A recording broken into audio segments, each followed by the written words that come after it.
Gayatri college Sanchore के online class में आप सभी विद्यार्थियों का स्वागत है। प्यारे विद्यार्थियों नमस्कार। बीए प्रथम वर्ष राजनीति विज्ञान विषय में हम आज का हमारा टॉपिक केंद्र राज्य संबंध सेंटर स्टेट रिलेशन को समझने जा रहे हैं। देखिए, हमारे राज्य व्यवस्था के सबसे महत्वपूर्ण भागों में से ये एक है। हमारे संविधान के भाग 11 और 12 में केंद्र राज्य संबंधों का पूरा उल्लेख किया गया है।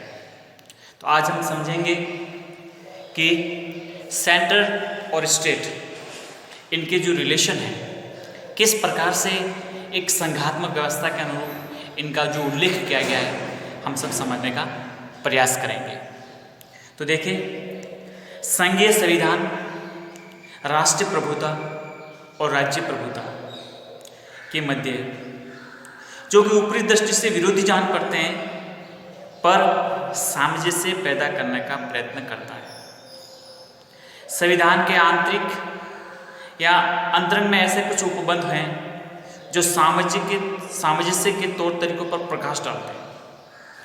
केंद्र एवं राज्यों की सरकारों के मध्य सामंजस्यपूर्ण संबंधों की स्थापना करने वाली संघ प्रणाली को हमने पिछली कक्षाओं में भी देखा, अब भी देखेंगे कि क्या कहा जाता है सहकारी संघवाद। सहकारी संघवाद से तात्पर्य यही होता है कि केंद्र और राज्य आपस में सद्भावपूर्ण सहयोगपूर्ण एक दूसरे के जो सहयोगपूर्ण हर कार्य को निभाते हैं। किसी प्रकार का मतभेद नहीं होता है, और जो संविधान के अनुरूप जो उपबंध होते हैं उसके प्रावधान के अनुरूप शासन व्यवस्था चलाने का काम किया जाता है। इस व्यवस्था में संघीय सरकार शक्तिशाली तो होती है, किंतु ध्यान रखना कि राज्य सरकारें भी कमजोर नहीं होती है। ये जरूरी है कि जिस देश में संघात्मक शासन व्यवस्था होती है वहाँ पर लिखित संविधान पाया जाता है, सर्वोच्च संविधान पाया जाता है, न्यायपालिका प्राय स्वतंत्र होती है। ये सब व्यवस्था वहाँ होती है। ये जरूरी है कि भारत में हमारे देश की स्थितियों के अनुसार हमने हमारे केंद्र को मजबूत बनाया है, लेकिन आपको ये भी ध्यान रखना चाहिए कि हमने हमारे राज्यों को भी बिल्कुल कमज़ोर नहीं बनाया। राज्यों के पास भी काफ़ी शक्तियाँ हैं। साथ ही दोनों सरकारों को एक दूसरे पर निर्भरता इसका मुख्य लक्षण है। केंद्र और राज्य एक दूसरे पर निर्भर हैं कई मामलों में, चाहे विधायी संबंधी, प्रशासनिक संबंधी, वित्तीय संबंधी, किसी भी आप मामलों में देखेंगे तो दोनों एक दूसरे पर निर्भर हैं। संघवाद का बुनियादी तत्व है शक्तियों का विभाजन।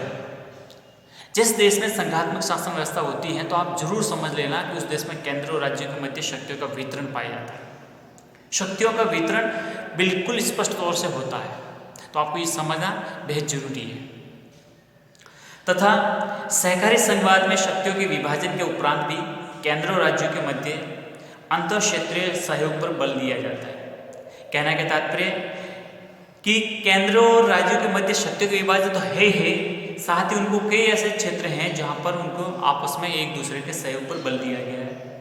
यह सहयोग केंद्रीय एवं प्रादेशिक सरकारों के मध्य ही नहीं, अपितु विभिन्न प्रादेशिक सरकारों एवं असंख्य राजनीतिक संरचनाओं के मध्य भी हमें कई बार दिखाई देता है।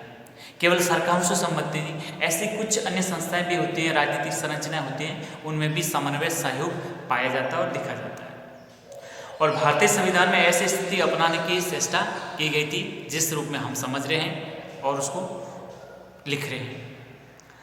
अब अमेरिका के संविधान के विपरीत, जिसमें केवल केंद्र सरकार की शक्तियों को स्पष्ट रूप से वर्णन किया गया है और जो अवशेष शक्तियां हैं वो राज्य को दी गई है। अब देख लो, आपने अमेरिका के संविधान के बारे में पूर्व कक्षाओं में जरूर सुना है, पढ़ा है कि वहाँ पर क्या है कि केंद्र की शक्तियों का स्पष्ट रूप से उल्लेख किया गया है और जो अवशिष्ट शक्तियाँ हैं वो वहाँ पर राज्य को दी गई है।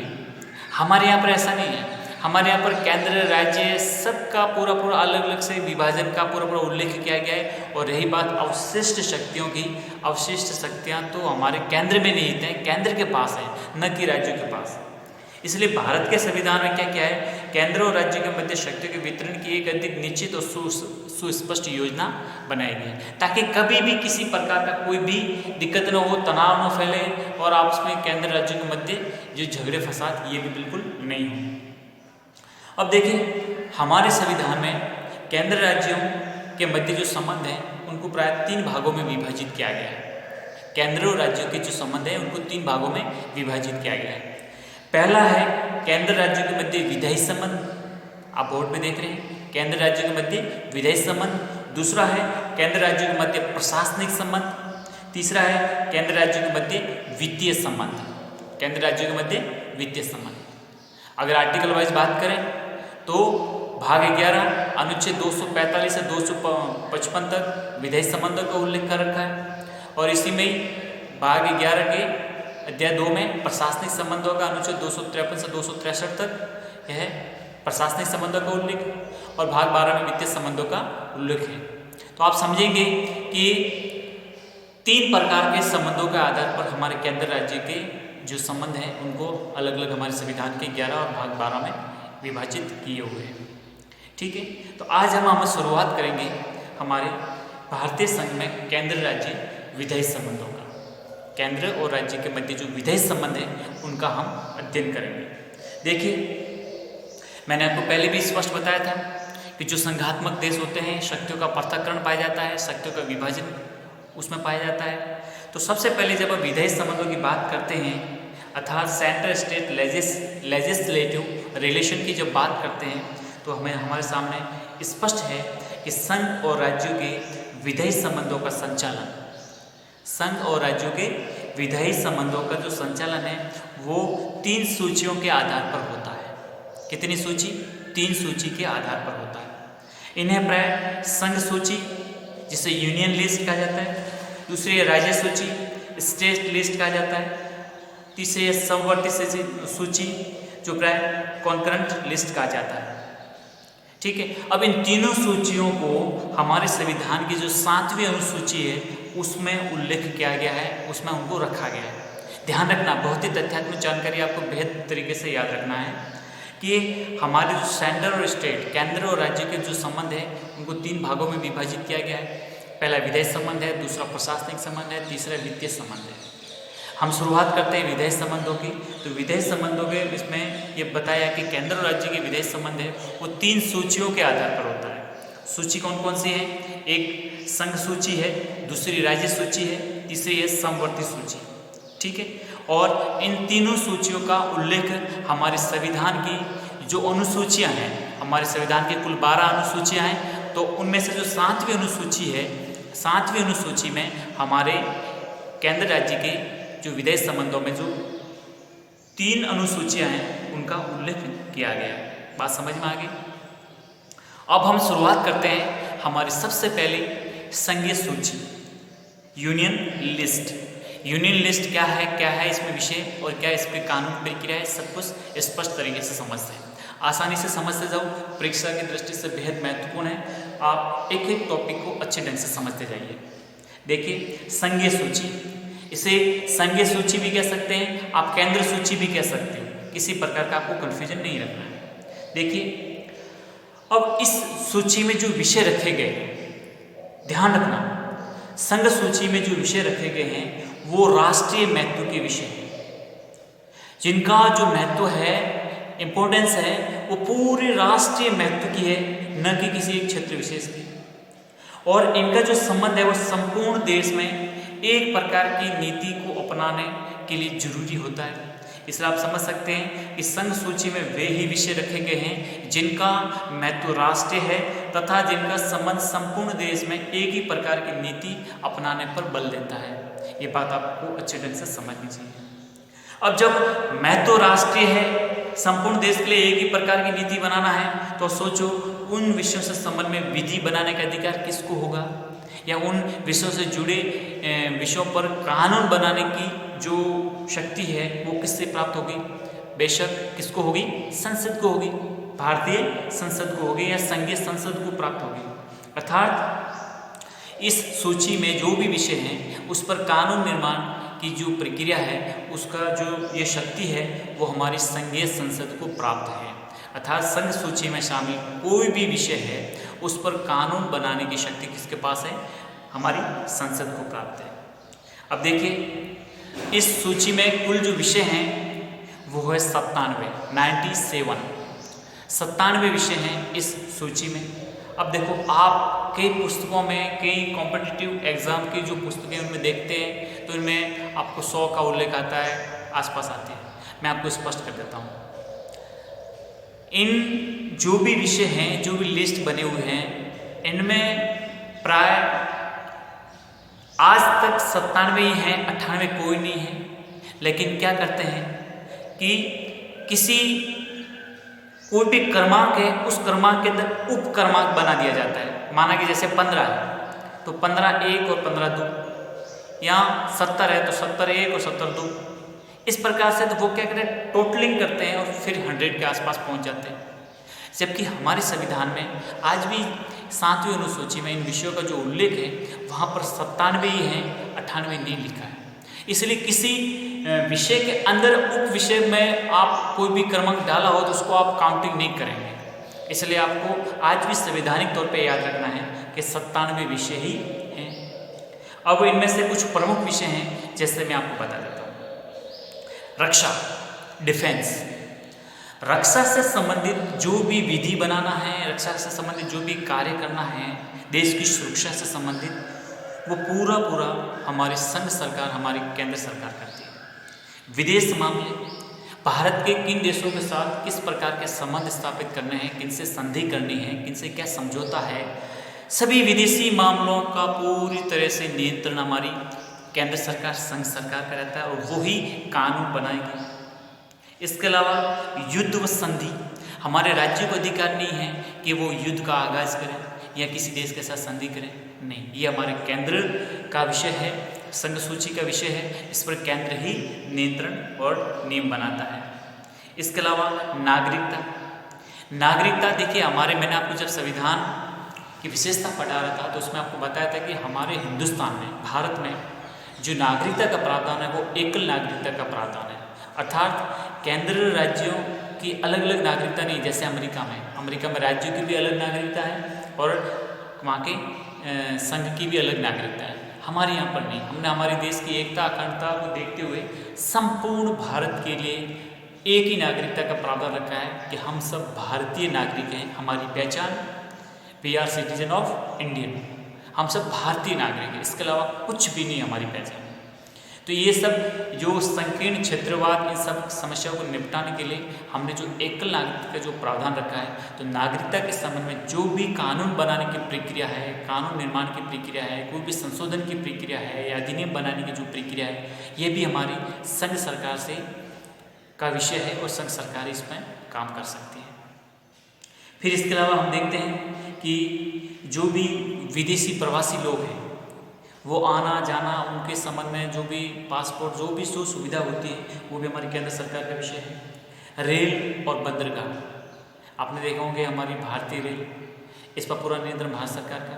और जितने हमारे पोर्ट हैं, समुद्र किनारे जो बंदरगाह है, पोर्ट, ये भी केंद्र सरकार के। और जो हमारे हवाई मार्ग हैं, हमारे जो हवाई मार्ग, डाकतार, टेलीफोन, मुद्रा निर्माण, बैंक, बीमा, खाने व खनिज, ये सभी जो विषय हैं ये किस में शामिल हैं, हमारी संघ सूची, हमारी केंद्र सूची। और इन सभी विषयों पर कानून निर्माण की शक्ति किसके पास है, हमारी केंद्र सरकार के पास।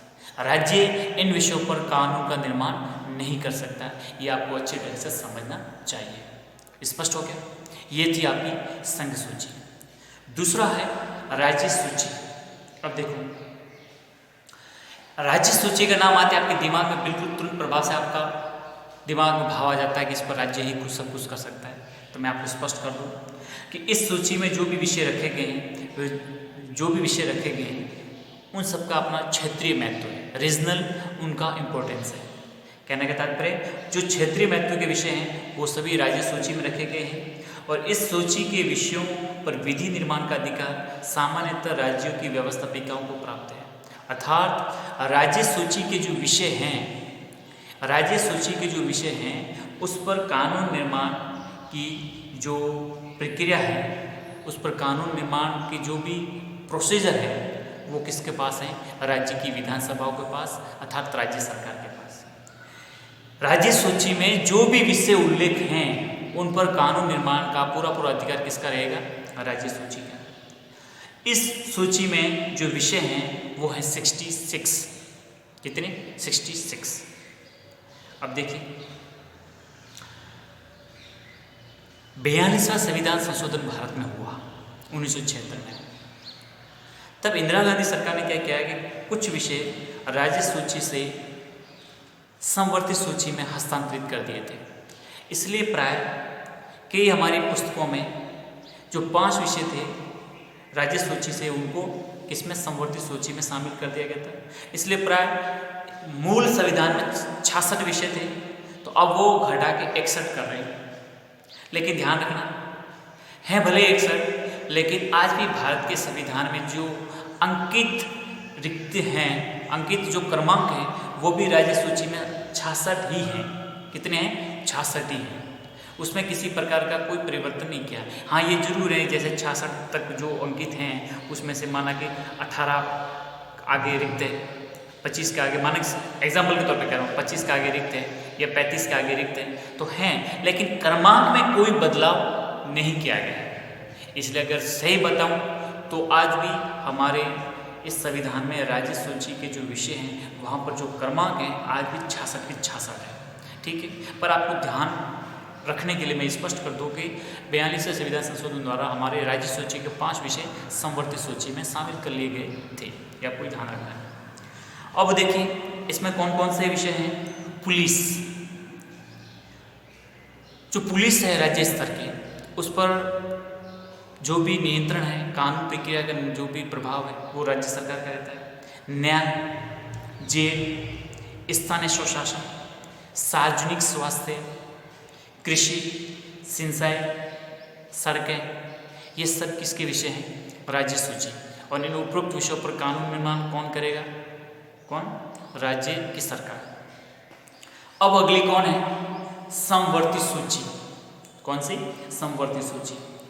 ध्यान रखना, समवर्ती सूची एक ऐसी सूची है जिसमें राज्य और केंद्र दोनों का उस पर अपना नियंत्रण रहता है और दोनों की एक जुड़ी हुई शामिल एक सूची है।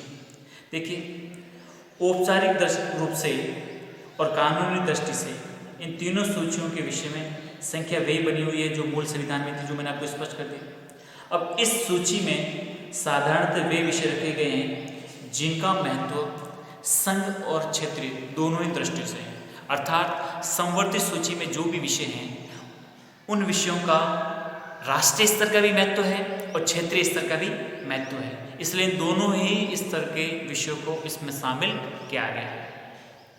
इस सूची में या इस सूची के जो विषय हैं उन पर संघ और राज्य दोनों को ही कानून निर्माण का अधिकार प्राप्त है। ध्यान रखना, संघ सूची पर केंद्र सरकार कानून बनाएगा, राज्य सूची पर राज्य सरकार बनाएगा, लेकिन समवर्ती सूची है उस पर राज्य और केंद्र सरकार दोनों ही कानून का निर्माण कर सकती है। यदि इस सूची के किसी विषय पर संघ और राज्य सरकार द्वारा निर्मित कानून परस्पर विरोधी है, माना कि राज्य सरकार ने भी बना दिया और केंद्र सरकार ने भी बना दिया, तो ध्यान रखना दोनों ने बनाया है, जो केंद्र सरकार का कानून होगा वो ही मान्य होगा, वो ही मान्य होगा। इस सूची में जो विषय है वो कितने हैं? 47। इस सूची में कुल कितने विषय हैं? 47, जिनमें से कुछ प्रमुख इस प्रकार से हैं। फौजदारी यानी क्रिमिनल से संबंधित, विधि तथा प्रक्रिया, निवारण विरोध, विवाह और विवाह विच्छेद, दत्तक और उत्तराधिकार, कारखाने, श्रमिक संघ, औद्योगिक विवाद, सामाजिक सुरक्षा, सामाजिक बीमा, पुनर्वास और पुरातत्व, शिक्षा और वन। तो देखिए ये जो विषय हैं, इन सभी विषयों पर जो कानून निर्माण की जो प्रक्रिया है वो केंद्र और राज्य दोनों मिलकर ही उस पर निर्माण कर सकती हैं। ये आपको अच्छे ढंग से समझना चाहिए कि केंद्र सरकार भी बना सकती है कानून और राज्य सरकार भी कानून बना सकती है, लेकिन दोनों में अगर विरोध हो तो विरोध की परिस्थिति में केंद्र का कानून ही मान्य रहेगा। ये आपको अच्छे ढंग से समझना चाहिए। अब देखिए, मैंने आपको पहले भी स्पष्ट किया था कि मूल संविधान द्वारा केंद्र सरकार और राज्य सरकार के मध्य जो शक्ति का विभाजन किया था उसमें 42 संविधान संशोधन 1976 के द्वारा कुछ परिवर्तन किए गए।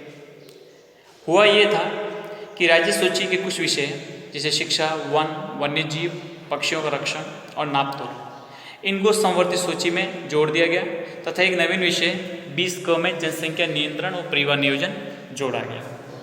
ठीक है, इसलिए देखो आप गणना की दृष्टि से राज्य सूची में जो विषय हैं वो घटकर भले 62 रह गए हो, समवर्ती सूचियों की संख्या बढ़कर 52 हो गए, लेकिन स्थिति मात्र गणना की दृष्टि से संविधान के अध्ययन के अंतर्गत गणना की दृष्टि में अधिक महत्व संवैधानिक दृष्टि का होता है। संवैधानिक दृष्टि से आज भी संघीय सूची, राज्य सूची और समवर्ती सूची में विषयों की जो संख्या है वो 97, 66 और 47 बनी हुई है। 97 संघ की, 66 राज्य और 47 समवर्ती बनी हुई है। समवर्ती सूची में जो विषय बढ़ाए गए हैं वो इस प्रकार से हैं: 17 क में वन है, 17 ख में वन्य जीव और पक्षियों का संरक्षण है, 20 क में जनसंख्या नियंत्रण परिवार है, 25 क में शिक्षा, 33 क में बांट और नापतोल है। ठीक है, इस प्रकार से। अब एक विषय है वो है अवशेष विषय या अवशिष्ट सूची। ध्यान रखना, अवशेष विषय भी कह सकते हैं, अवशिष्ट सूची भी कह सकते हैं। देखो, संयुक्त राज्य अमेरिका, स्विट्जरलैंड, ऑस्ट्रेलिया में अवशेष जो विषय हैं उन पर जो कानून निर्माण का अधिकार है वो वहाँ की इकाई अर्थात वहाँ के राज्यों को दिए हुए हैं। लेकिन भारतीय संघ में कनाडा के संघ की तरह अवशिष्ट सूची के विषयों के संबंध में कानून निर्माण की शक्ति है वो हमारे संसद को प्राप्त है। किसको प्राप्त है? वो संसद को प्राप्त है। अर्थात अवशिष्ट सूची किसके पास है? केंद्र के पास है, और केंद्र ही उस पर कानून का निर्माण कर सकता है।